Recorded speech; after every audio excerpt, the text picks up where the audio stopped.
Morning everyone, Savva here from Football Heritage TV. Today I am on my way to a stag do. Just before we go on the stag do, I am here with Sam Perfect, who was the best man at my wedding and a fan of a club that know how to get over the line, Mr. West Ham United. Sam, you good? Up the hammers. Up the hammers. So what Sam and I have done today, what we're going to go through is our early transfer window predictions for where everyone is going to finish next season in the top 10.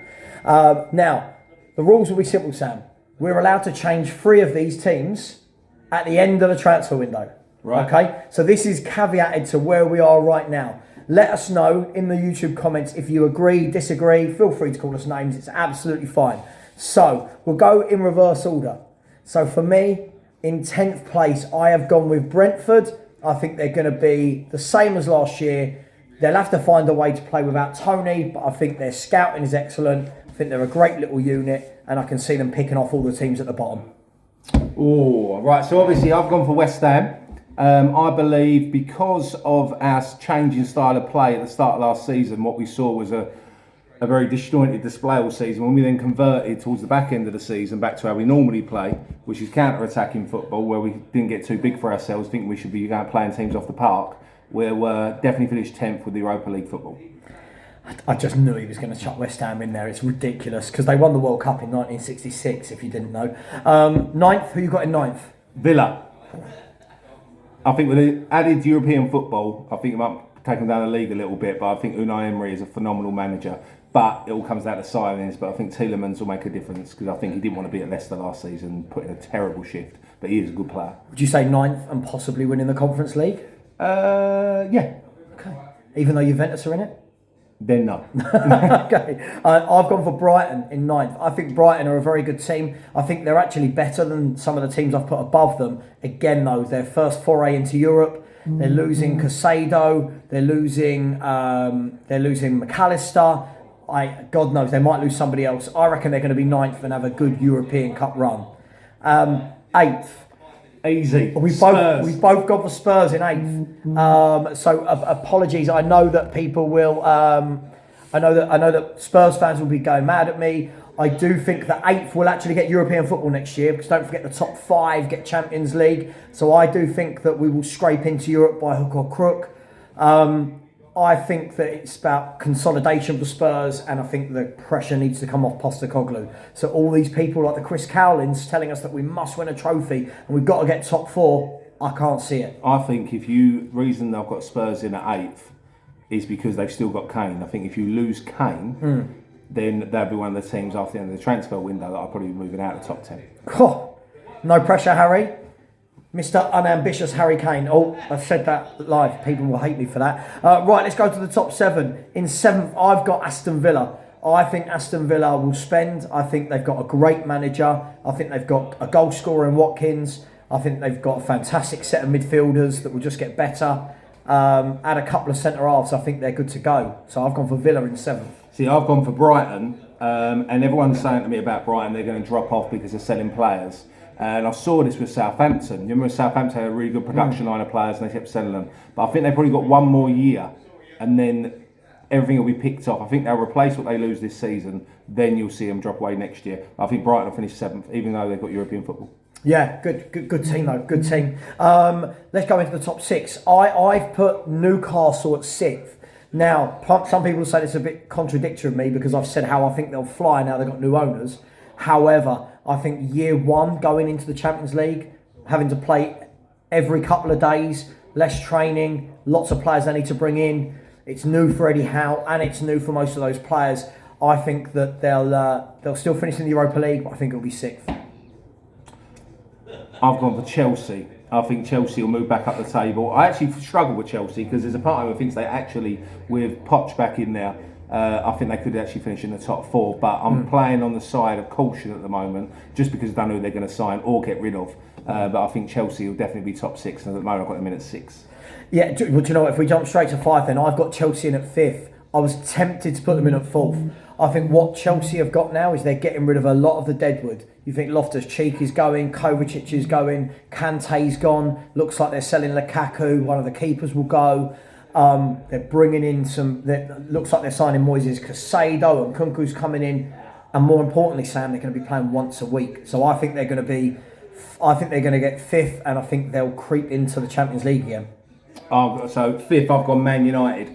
I don't think they've got the money to strengthen. I think with the teams what dropped out last year, the Liverpools, the Chelseas, and I think Newcastle will be stronger.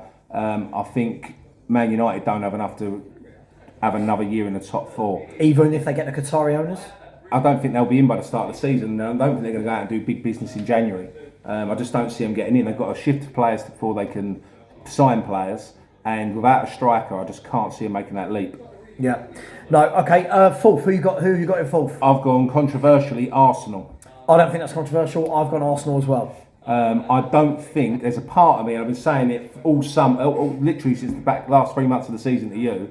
I've always thought Declan Rice is going to go to City. Everyone's been going, no, he's going to Arsenal. He's definitely going to Arsenal. But Man City have crept back in. If he wants to be successful, I don't care what anybody says, you cannot guarantee success at any other club other than Man City. And if Arsenal don't win the league next season, or do something next season, I think with the other teams that are coming through, they'll drop away again. I don't see them being sustainable in the top four. Do you know what? I agree with you. I think the thing with Arsenal, I think everyone has assumed that because they were by far and wide the second best team this year, that they'll do the exact same again. Again, they're going into Champions League. They've got a lot of building to do because we saw it last year. A couple of injuries to the like of Saliba, and underneath they've not got a lot there. So I think they've got a lot of work to do, and I will laugh my arse off if Declan Rice goes Man City and Caicedo goes Chelsea and Arsenal get none of them. That is me being bitter, but I would love it. Third, I've stuck in Man United. I feel quite different to you. I think Ten Hag's he's had a year now. I think he's going to bring in a couple of really good players. Needs to get a goal scorer, but I think they're going to be good. I do. To caveat that, right? So you saw that period where they got results because Rashford was on fire, dropped off at the end of the season, didn't continue that form with the goals. Right, without his goals, if that carries on to this season where he's not scoring goals regularly, they are struggling for goals, and I don't think they've got the money to go and sign an Osimhen, Kane, or anyone like that. And I just think the other teams around, and even if you look at Liverpool have still got plenty of firepower up front who could push them back. Yeah, listen, I agree. I feel like the owners will be in the next month, and then I feel they'll have to go and make a statement signing, whether that's a Kane, an Mbappe, I don't know, an Osimhen. I just feel like they're going to do something big. Might be completely wrong, and that's the beauty of football opinions.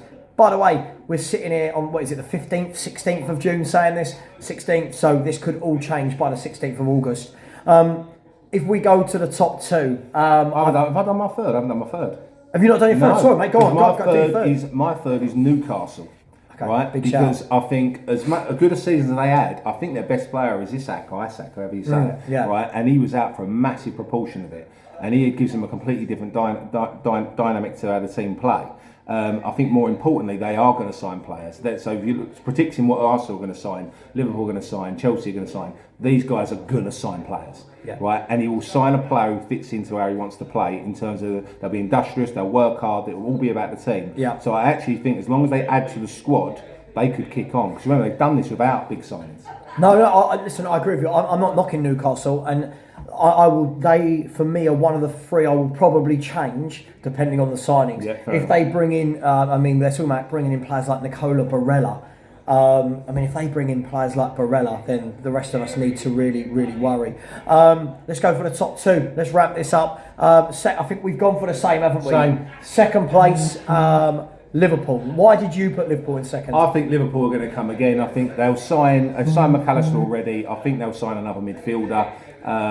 I think they've got enough up front. I still think Salah is a phenomenal player. And I think Núñez will have a better second season than he did this season. You saw he always gets in the positions that sort of snatched it a little bit. I think the pressure there, no pressure this season, just go out and play. And I think he'll be a phenomenal player. And I think there's other players who lost form last season who have been solid, really good players for a long time. And class is permanent. And they'll come good. I completely agree with you. Do you know what? I had this exact same prediction last year, by the way. I said that Liverpool would comfortably finish second. I didn't see the massive drop-off. But with players like McAllister going into midfield, they're looking at buying Kone and Thuram to also play in midfield. Young players like Curtis Jones, Harvey Elliott will just get better. Bajcetic as well. I think they've had Diaz out injured for about 6 months. And he's phenomenal. He's a great player. Mo Salah will keep scoring goals. Gakpo's very good. Second Diego Jota. But like you said, Darwin Núñez for me gets a lot of stick. I think he's a really unorthodox player, but I think he's a handful. And I think once he finds his shooting boots, I think they'll be very, very dangerous. So I'm going back to Liverpool to finish second. City. Is there a danger? We both put City in at first. Is there a danger that after winning the treble, that they're not hungry, they don't go again, or does Pep not let that happen? Well, I think you're going to have players leaving, but I think if you're looking at as our Pep changed it for the last 14 games, when that unbelievable run. Remember, he took John Stones out of defence and moved him next to Rodri. Right. Now to replace Stones with Declan Rice, right? They are phenomenal. Right. And then if they do sign the right players in midfield, but I've been listening to a lot of pundits talking about Declan Rice playing as a number 8. And with Bernardo Silva going, Gundogan going potentially, he could be absolutely phenomenal there. And then you still, do you think Holland would not be better in his second season than he was in his first? I think the crazy thing is we're talking about, even if they lose Gundogan and Silva, you can just put in a Rice there. It means more game time for Alvarez. You know, more game time for Foden, for Grealish, for Mahrez. I think it makes sense. If I was West Ham and Man City, I think Rice going that way, Calvin Phillips going that way, plus 60 million, something like that. I think 70 million is a fantastic deal. I think that's good business. I just think as well, Pep Guardiola, whatever you want to say about the money he spends, this guy gets his teams focused, and I can't see him letting them off. I think they win it next year easier than they've won it this year. I think they could actually do the quadruple next year. Well, big shout. Yeah, big shout. Quadruple. Guys and girls, thank you very much for listening. Let us know. Let me know your thoughts. I'm sure some of you will be absolutely pulling your hair out of some of my predictions and Sam's. It's absolutely fine. Let us know. Always remember, debate the argument, not the person. And please please subscribe, and please, a bit of Primetime Lager. If you've never tried this, go and buy Primetime Lager. Look it up. The guys that have created this, lovely, lovely beer. Much love. See you later. Sam, thank you very much. Bye.